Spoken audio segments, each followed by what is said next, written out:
যুদ্ধবন্ধের সমঝোতা চুক্তির খবরে স্বস্তি ও শঙ্কার দোলাচলে ইরানিরা। দীর্ঘমেয়াদে অর্থনৈতিক মুক্তির প্রত্যাশা সাধারণ মানুষের।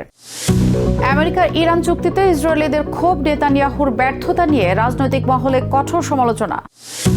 আমেরিকা ইরান চুক্তিতে লেবাননে যুদ্ধবিরতির আশা স্থানীয়দের, তবে বাস্তুচ্যুতদের সংখ্যা এখনো কাটেনি।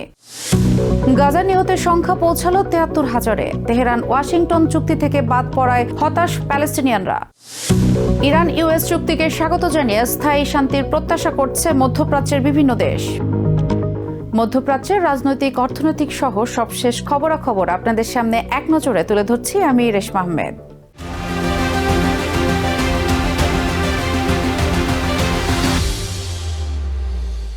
তেহরান ওয়াশিংটনের যুদ্ধবিরতি ও শান্তি চুক্তিতে পৌঁছানোর খবরে বিশ্ববাসীর মতোই মিশ্র প্রতিক্রিয়া জানিয়েছে ইরানের নাগরিকরা। স্বস্তির পাশাপাশি শঙ্কার বার্তা দিচ্ছেন তারা। দীর্ঘ ৪৭ বছরের বৈরিতা আর সাম্প্রতিক বিধ্বংসী যুদ্ধের পর এই সমঝোতাকে অর্থনৈতিক মুক্তির পথ হিসেবে দেখছেন অনেকে। তবে আমেরিকার অতীত রেকর্ড এবং ইসরায়েলের যুদ্ধাংদেহী মনোভাবের কারণে শঙ্কাও কাটছে না তেহরানবাসীর।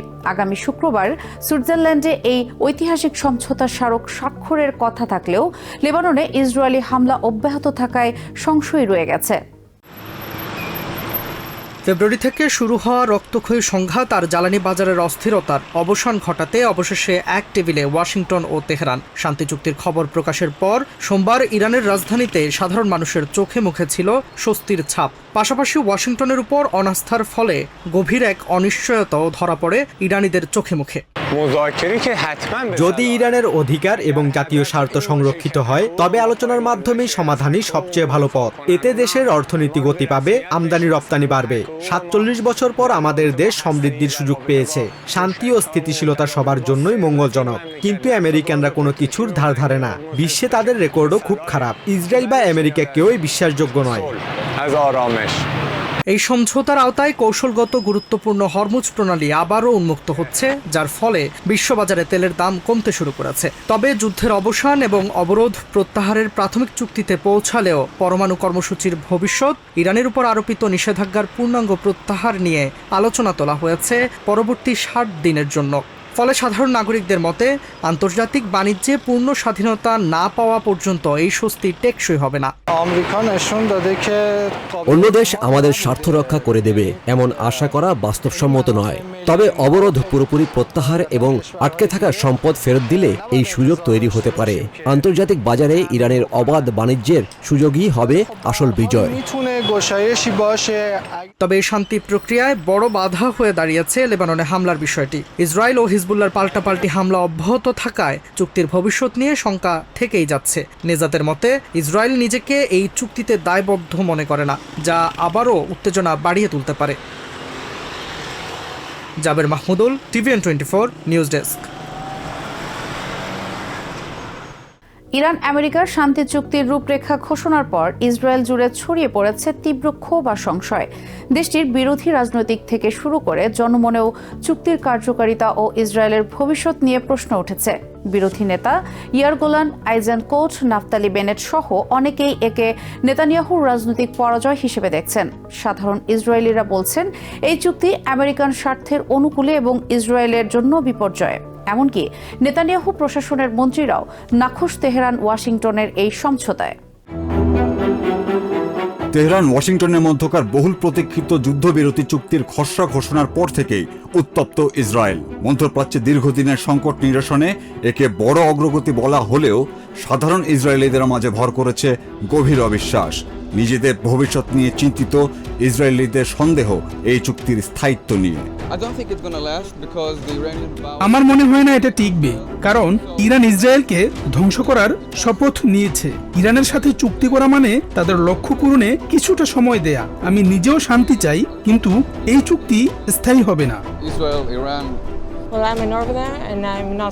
আমার মনে হয় এটা হয়তো 2 বছর টিকবে, যতক্ষণ না ট্রাম্পের মেয়াদ শেষ হচ্ছে এবং তারপর আমরা আবার আগের অবস্থায় ফিরে যাব। মিডিয়া আর ইরান আমেরিকার কথা শুনে যা বুঝলাম, এটি অত্যন্ত বাজে একটি চুক্তি। ট্রাম্পকে আমি বুঝলাম না। ইরান তো যুদ্ধে জিতে গেল, এখন তারা অর্থ পাবে, সরকারও টিকবে। আমাদের জন্য এটা একটা মহাবিপর্যয়। সংশয়ের এই পারদ আরো চড়া লেবানন সীমান্তবর্তী উত্তর ইসরায়েলের কিরিয়াত শামোনা শহরে। দীর্ঘদিন ধরে হিজবুল্লাহর রকেট হামলার মুখে থাকা এই অঞ্চলের মানুষ চুক্তিটিকে স্রেফ ধোঁকাবাজি বলে তীব্র ক্ষোভ জানিয়েছেন। এই চুক্তি একটি চরম আতঙ্ক। আমরা এখানে নরকের মধ্যে বাস করছি। নরককে চেনেন আপনারা? ইরানিরা কেবল সময় ক্ষেপণ করে। যখনই তারা পারমাণবিক সক্ষমতার দ্বারপ্রান্তে পৌঁছায় তখনই বলে এসো চুক্তি করি। এটা আবার কেমন চুক্তি? আমরা দিনরাত ঘুমাতে পারি না। গতকালই গাড়ি পার্ক করে সিঁড়ি দিয়ে নামার সময় সাইরেন বেজে উঠল, বিকট বিস্ফোরণ হলো, বাচ্চারা সব এলাকা ছেড়ে চলে গেছে, আমরা বৃদ্ধরাই কেবল এখানে পড়ে আছি। ইসরায়েলের রাজনৈতিক মহলে এই ক্ষোভ আরো তীব্র হয়েছে। এই চুক্তিকে প্রধানমন্ত্রী বেঞ্জামিন নেতানিয়াহুর চরম কূটনৈতিক ও সামরিক ব্যর্থতা হিসেবে অভিহিত করেছেন ইসরায়েলের বিরোধী দলীয় নেতারা। প্রধান বিরোধী নেতা ইয়ার লাপিদ ও বামপন্থী নেতা ইয়ার গোলানের অভিযোগ, শুধুমাত্র ওয়াশিংটনের স্বাক্ষরিত চুক্তির মাধ্যমে ইরানের ক্ষেপণাস্ত্র ও পারমাণবিক কর্মসূচিকে অক্ষত রেখে তাদের হাতে বিলিয়ন বিলিয়ন ডলার তুলে দেয়া হয়েছে, যা ইসরায়েলকে একটি দুর্বল ও অধীনস্থ রাষ্ট্রে পরিণত করেছে। সাবেক আইডিএফ চিফ ও বিরোধী নেতা গাদি আইজেনকোটও সুর মিলিয়েছেন প্রতিবাদে। এই চুক্তিকে নেতানিয়াহুর ব্যর্থ সরকারের অন্ধ পরিণতি অভিহিত করে তিনি বলেন, প্রধানমন্ত্রীর পূর্ণাঙ্গ বিজয়ের ফাঁকা প্রতিশ্রুতির সাথে বর্তমান বাস্তবতার পাতাল সম ব্যবধান রয়েছে। দেশটির কট্টরপন্থী মন্ত্রীরাও ইউএস ইরান সমঝোতা চুক্তিকে প্রত্যাখ্যানের ঘোষণা দিয়েছেন। জাতীয় নিরাপত্তা মন্ত্রী ইতামার বেন গাভির, অর্থমন্ত্রী বেজালাল স্মোট্রিচ, প্রতিরক্ষা মন্ত্রী ইসরায়েল কাটজও সুর মিলিয়েছেন। খসড়া চুক্তি অনুযায়ী ইরানের পরমাণু কর্মসূচি বন্ধ করা এবং হরমুজ প্রণালী খুলে দেওয়ার বিপরীতে $25 মিলিয়ন ইরানি তহবিল ছাড় দেবে আমেরিকা। তেহরানের দাবি, সোমবার রাত থেকেই লেবানন সহ সব ফ্রন্টে স্থায়ী যুদ্ধবিরতি কার্যকর হবে। তবে বছরের পর বছর ধরে চলা সংঘাতের পর এই চুক্তি সাধারণ মানুষের জীবনে কতটা স্থিতিশীলতা আনবে তা নিয়ে সংশয় কাটছে না কারোরই। Saif Rakib, TVN 24 news desk. Washington Tehran ঐতিহাসিক শান্তি চুক্তি অনুযায়ী সোমবার রাত থেকে লেবাননে স্থায়ী যুদ্ধবিরতি কার্যকর হওয়ার কথা রয়েছে। তবে এই সিদ্ধান্তকে ঘিরে বৈরুতের সাধারণ মানুষের মনে স্বস্তির পাশাপাশি দেখা দিয়েছে গভীর সংশয়। বিশেষ করে ইসরায়েলের প্রতিরক্ষা মন্ত্রী ইসরায়েল কাটজ সাফ জানিয়ে দিয়েছেন, লেবাননের দখলকৃত ভূখণ্ড থেকে তারা সেনা প্রত্যাহার করবেন না। উপরন্তু ইরান হামলা চালালে দেয়া হবে পাল্টা জবাব। অন্যদিকে আগামী 60 দিনের যুদ্ধবিরতির মধ্যে আমেরিকার নিষেধাজ্ঞা প্রত্যাহারের শর্ত দিয়েছে তেহরান। দীর্ঘ 3.5 মাসেরও বেশি সময় ধরে চলা রক্তক্ষয়ী সংঘাতের পর ওয়াশিংটন তেহরান শান্তি চুক্তির খবর বৈরুতের রাজপথে এনেছে এক মিশ্র অনুভূতি। প্রথম ধাপের এই সমঝোতা স্মারকের সবচেয়ে বড় পরীক্ষা এখন লেবানন ফ্রন্টে। ইরানের সর্বোচ্চ জাতীয় নিরাপত্তা কাউন্সিল ঘোষণা করেছে, সোমবার রাত থেকে লেবানন সহ সব ফ্রন্টে স্থায়ীভাবে অবসান ঘটছে সামরিক অভিযানের। বৈরুতের রাস্তার পাশের দোকানগুলোতে ঝুলতে থাকা সংবাদপত্রের প্রধান শিরোনাম জুড়ে এখন শুধুই শান্তির সুবাতাস। বছরের পর বছর যুদ্ধের ক্ষত বয়ে বেড়ানো লেবানিজরা আল্লাহর দরবারে শুকরিয়া জানাচ্ছেন। তবে তাদের চোখে মুখে এখনও কাটেনি দীর্ঘদিনের অবিশ্বাসের ছায়া। আল্লাহর ইচ্ছায় এই আমেরিকা ইরান চুক্তি যেন সফল হয়। পাকিস্তানের প্রধানমন্ত্রী যেমনটা বলেছেন, এবার অন্তত থামুক, কিন্তু এর জন্য ইসরায়েলকেও থামতে হবে। আমরা আর কিছু চাই না। ইসরায়েলি সেনারা শুধু আমাদের দক্ষিণ লেবানন থেকে নিজেদের প্রত্যাহার করেনি। মানুষ ক্লান্ত, তারা নিজেদের ঘরে ফিরতে চায়। কিন্তু পরিস্থিতি যদি আগের মতোই থাকে তবে এই চুক্তির কোনো মূল্য নেই। এই যুদ্ধবিরতিকে ঘিরে লেবাননের ভেতরের মনস্তাত্ত্বিক বিভাজনটাও স্পষ্ট। বৈরুতের একাংশ যখন মনে করছে ইরানের সর্বাত্মক সামরিক ও লজিস্টিক সমর্থনের কারণেই শেষ পর্যন্ত আমেরিকা ও ইসরায়েল এই টেবিলে বসতে বাধ্য হয়েছে, অন্য অংশ তখন লেবানন সরকারের নিষ্ক্রিয় ভূমিকা নিয়ে ক্ষোভ প্রকাশ করছেন।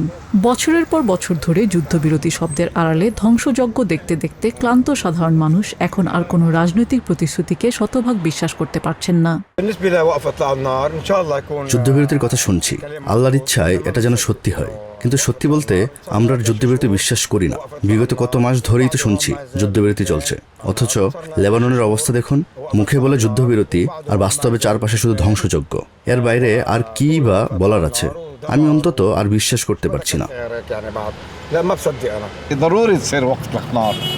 দক্ষিণ লেবাননে আমরা যে অবর্ণনীয় কষ্টের মধ্য দিয়ে যাচ্ছি তাতে একটি যুদ্ধবিরতি এখন অত্যন্ত জরুরি। দক্ষিণের সমস্ত মানুষ আজ তাদের নিজেদের ভিটেমাটিতে, নিজেদের শহরে ফিরে যাওয়ার জন্য আকুল হয়ে আছে, তা সে ধ্বংসস্তূপের নিচে হোক কিংবা দখলের অধীনেই হোক। তবে এই ফিরে আসার প্রক্রিয়াটি অত্যন্ত সতর্কতার সাথে করতে হবে। সাধারণ মানুষের এই গভীর সংশয়ের পেছনে রয়েছে তেল আভিভ আর তেহরানের মধ্যকার চরম বিপরীতমুখী সামরিক অবস্থান। চুক্তির খসড়া অনুযায়ী আগামী ৬০ দিনের এই অন্তর্বর্তীকালীন যুদ্ধবিরতির মধ্যে ইরানের ওপর থেকে আমেরিকার নিষেধাজ্ঞা প্রত্যাহারের বিষয়ে চূড়ান্ত আলোচনা হবে। কিন্তু লেবাননের মাটি থেকে এখনই সেনা সরাতে নারাজ ইসরায়েল। দেশটির প্রতিরক্ষা মন্ত্রী ইসরায়েল কাটজ পরিষ্কার জানিয়ে দিয়েছেন, লেবাননের দখলকৃত কোনো অঞ্চল থেকে তাদের বাহিনী সরবে না। উপরন্তু লেবাননকে কেন্দ্র করে ইরান যদি ইসরায়েলে কোনো আঘাত হানে, তবে তার চড়া মূল্য দিতে হবে তেহরানকে। ফলে ডোনাল্ড ট্রাম্পের শান্তি চুক্তি টেবিলে আলোর মুখ দেখলেও লেবানন সীমান্তে আগ্রাসন আসলেই শান্ত হবে কিনা তা নিয়ে চরম ধোঁয়াশা রয়েই গেছে। নিজিয়া জামি, TVN 24 নিউজ ডেস্ক। গাজা ইসরায়েলের দীর্ঘমেয়াদী হামলায় নিহতের সংখ্যা ৭৩,০০০ ছাড়িয়েছে। সোমবার গাজার স্বাস্থ্য মন্ত্রণালয় জানিয়েছে, সবশেষ ২৪ ঘণ্টায় ইসরায়েলি বাহিনীর গুলিতে নতুন করে ৭ প্যালেস্টিনিয়ান নিহত ও ৬ জন আহত হয়েছেন। ফলে ২০২৩ সালের অক্টোবর থেকে শুরু হওয়া এই ভয়াবহ আগ্রাসনের নিহতের সংখ্যা বেড়ে ৭৩,০০৩ জনে দাঁড়িয়েছে। এছাড়া মোট আহতের সংখ্যা দাঁড়িয়েছে ১,৭৩,২৫২ জনে। উদ্বেগজনক তথ্য হল, গত অক্টোবর থেকে গাজায় নামমাত্র যুদ্ধবিরতি কার্যকর থাকলেও ইসরায়েলি বাহিনীর আগ্রাসন থামেনি। কথিত এই যুদ্ধবিরতির পর থেকেই অন্তত ৯৯২ জন নিহত এবং ৩,১৪৪ জন আহত হয়েছেন। অব্যাহত হামলায় প্যালেস্টাইনের এই অবরুদ্ধ উপত্যকাটি মানবিক বিপর্যয় চরম আকার ধারণ করেছে। আমেরিকা ও ইরানের মধ্যকার ঐতিহাসিক শান্তি চুক্তিতে লেবানন ফ্রন্ট অন্তর্ভুক্ত হলেও তা থেকে সম্পূর্ণ বাদ পড়েছে ক্ষতবিক্ষত গাজা উপত্যকা। ওয়াশিংটন তেহরানের এই চুক্তিতে গাজার বিষয়ে কোনো উল্লেখ না থাকায় চরম ক্ষোভ ও হতাশা প্রকাশ করেছেন সেখানকার বাস্তুচ্যুত প্যালেস্টিনিয়ানরা। গত বছরের অক্টোবর মাসে ডোনাল্ড ট্রাম্পের মধ্যস্থতায় হওয়া যুদ্ধবিরতি ব্যর্থ হওয়ার পর নতুন এই চুক্তিকে ঘিরে নিজ মাটিতে ফেরার যে আশা গাজাবাসী করেছিলেন তা মুহূর্তেই ম্লান হয়ে গেছে। লেবানন সহ সব ফ্রন্টে স্থায়ী যুদ্ধবিরতির ঘোষণা দিয়ে ওয়াশিংটন তেহরান ঐতিহাসিক চুক্তি আলোর মুখ দেখলেও তা গাজা সিটির ধ্বংসস্তূপে বসবাসকারী হাজার হাজার প্যালেস্টিনিয়ানের জীবনে কোনো স্বস্তি আনতে পারেনি। পাকিস্তানের মধ্যস্থতায় অর্জিত এই সমঝোতা স্মারকে গাজা উপত্যকার সংকট পুরোপুরি এড়িয়ে যাওয়া হয়েছে, যার ফলে চুক্তি ঘোষণার পর নিজেদের ভিটেমাটিতে ফেরার যে আশা গাজাবাসী করেছিলেন তা মুহূর্তেই চরম হতাশা আর ক্ষোভে পরিণত হয়েছে। আমরা আশা করেছিলাম ইরান আমেরিকা চুক্তির পর হয়তো আমরা আমাদের বাড়িঘরে নিজেদের এলাকায় ফিরতে পারবো, কিন্তু বাস্তবে আমরা তার উল্টোটা দেখলাম। সত্যি বলতে এই খবর শুনে আমরা স্তব্ধ এবং গভীরভাবে হতাশ। এই চুক্তি আমাদের জন্য কোনো ভালো খবর আনেনি। গাজা উপত্যকার মানুষ এই চুক্তির কোথাও অন্তর্ভুক্ত নেই। তাহলে আমাদের ভবিষ্যৎ কি? আমরা তো শুধু ঘরে ফিরতে চেয়েছিলাম। গাজার সাধারণ মানুষের এই হতাশার কারণ দীর্ঘদিনের অবর্ণনীয় মানবিক বিপর্যয়। ২০২৫ সালের অক্টোবর মাসে প্রেসিডেন্ট ডোনাল্ড ট্রাম্পের মধ্যস্থতায় একটি যুদ্ধবিরতি হলেও তা গাজায় ইসরায়েলি হামলা থামাতে সম্পূর্ণ ব্যর্থ হয়েছে। সেই ভঙ্গুর চুক্তির পর থেকে ইসরায়েলি হামলায় গাজায় নতুন করে আরও ৯.৫ শতাধিক প্যালেস্টিনিয়ান নিহত হয়েছেন। ফলে বিশ্ব সম্প্রদায় যখন মধ্যপ্রাচ্যের অন্য ফ্রন্টগুলো শান্ত করতে ব্যস্ত, তখন গাজার যুদ্ধক্ষেত্রের কোনো সমাধান না হওয়ায় ক্ষুব্ধ বাস্তুচ্যুত সাধারণ মানুষ। আমাদের অনেক বড় আশা ছিল যে এই চুক্তির মাধ্যমে গাজার মানুষের দুর্ভোগ অন্তত শেষ হবে। সত্যি বলতে আমরা বড্ড ক্লান্ত। পুরো পৃথিবীর কেউ আমাদের দিকে তাকাচ্ছে না। এই পরিস্থিতি আমরা আর নিতে পারছি না। আমরা রাস্তায় রাস্তায় যাযাবরের মতো দিন কাটাচ্ছি। এই নরককুণ্ডে বেঁচে থাকা আর সম্ভব নয়। আমেরিকা ইরান চুক্তিতে গাজাকে অন্তর্ভুক্ত করা হয়নি। আমরা চাই এই চুক্তিতে গাজাকেও রাখা হোক, যেন এই ভয়াবহ পরিস্থিতি থেকে আমরা মুক্তি পাই। গাজা আজ পুরোপুরি ধ্বংস হয়ে গেছে। আমরা শুধু চাই এই শান্তি চুক্তিতে আমাদের নামটুকুও থাকুক। গাজাবাসীর এই দুর্ভোগকে আরও দীর্ঘায়িত করার স্পষ্ট ইঙ্গিত দিয়েছে তেল আভিভ। ইসরায়েলের প্রতিরক্ষামন্ত্রী ইসরায়েল কাটজ স্পষ্ট জানিয়ে দিয়েছেন, গাজা, সিরিয়া এবং দক্ষিণ লেবাননের তথাকথিত সেফ জোন থেকে তাদের সামরিক বাহিনী এক চুলো সরবে না। হামাস নির্মূল না হওয়া পর্যন্ত গাজায় অভিযান অব্যাহত রাখার এই অনড় অবস্থানই প্রমাণ করে আমেরিকা ও ইরান শান্তির টেবিলে হাত মিলালেও গাজার ভাগ্য নিয়ে ইসরায়েলের যুদ্ধংদেহী মনোভাব অপরিবর্তিতই থাকছে। নিজিয়া জামি, TVN 24 নিউজ ডেস্ক। ইরান আমেরিকার মধ্যকার ঐতিহাসিক শান্তি চুক্তি এবং সামরিক অভিযান বন্ধের সমঝোতাকে স্বাগত জানিয়েছে মধ্যপ্রাচ্যের দেশ ও আঞ্চলিক জোটগুলো। সোমবার লেবাননের প্রেসিডেন্ট জোসেফ আউন এবং কাতার, সৌদি আরব, কুয়েত, ইজিপ্ট ও জর্ডানের পররাষ্ট্র মন্ত্রণালয় পৃথক বিবৃতিতে এই চুক্তিকে আঞ্চলিক স্থিতিশীলতা ও অর্থনৈতিক প্রবৃদ্ধির ক্ষেত্রে একটি অত্যন্ত গুরুত্বপূর্ণ মাইলফলক হিসেবে অভিহিত করেছে। একই সাথে উপসাগরীয় দেশগুলোর জোট জিসিসি এবং আরব লীগের পক্ষ থেকে চুক্তির খবরে স্বস্তির পাশাপাশি পাকিস্তান ও কাতারের মধ্যস্থতা প্রচেষ্টার প্রশংসা করা হয়। জোটগুলোর বিবৃতিতে তেহরান ওয়াশিংটনের চুক্তি হরমুজ প্রণালীতে নৌ চলাচলের স্বাধীনতা নিশ্চিত করবে এবং 60 দিনের আলোচনা শেষে আরব ভূখণ্ডে ইসরায়েলি ও ইরানি আগ্রাসনের অবসান ঘটিয়ে একটি স্থায়ী শান্তি প্রতিষ্ঠা করবে বলে আশা প্রকাশ করা হয়। এক নজরে প্রতিদিন মধ্যপ্রাচ্যের খবর জানতে চোখ রাখুন TVN 24 নিউজ নেটওয়ার্কের ইউটিউব ও ফেসবুক পেজে। নিউ ইয়র্ক থেকে সম্প্রচারিত TVN 24 টেলিভিশন বিশ্বজুড়ে বাঙালির কণ্ঠস্বর।